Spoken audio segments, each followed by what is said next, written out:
Today on the web, Thailand's ex-Prime Minister Thaksin Shinawatra returns from exile and divides the blogosphere. The American activist Cindy Sheehan's support of the Muslim Brotherhood in Egypt causes debate. And the day's pick of the best.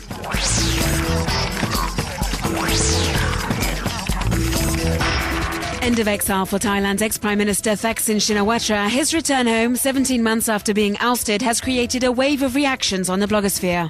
Sites supporting the ex-head of government have called on their most loyal supporters to welcome him home in style.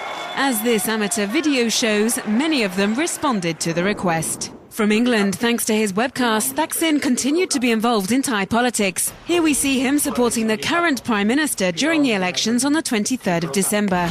In spite of this fervour, several bloggers see his return differently. This web user reminds us that Thaksin should still have to face accusations of corruption, but fears that he will now be above the law. On Facebook, a group against him has already been created. It contains many videos and caricatures hinting to the scandals and frauds in which he might have been involved. Cindy Sheehan takes on a new cause, resulting in much debate on the web. Her son was killed in Iraq and she has since become one of the leading anti-war activists in the United States. She has now joined a protest in support of the Muslim Brotherhood in Egypt. In this video, which has circled the web, she addresses Hosni Mubarak, the wife of the Egyptian president. She is asking her for the freedom of 40 members of the Islamic organization, which is forbidden in Egypt. Like many American bloggers, this web user strongly criticizes this stand. He accuses the Muslim Brotherhood of being an extremist organization with potential links to Al-Qaeda. On the Muslim Brotherhood site, Cindy Sheehan's support is welcomed. They condemn Mubarak's political maneuvering and remind us that the arrested men were meant to be standing for the local elections on the 8th of April as independent candidates.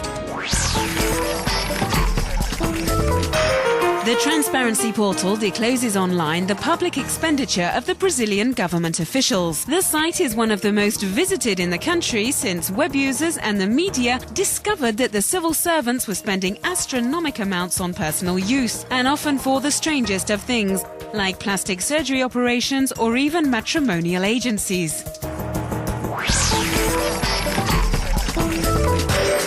Here's some impressive software to immerse yourself in a photo. The Photosynth allows you to transform a series of photos of a place or object into a reconstructed three-dimensional place or object. This means by changing the perspective, you can move around within the photo.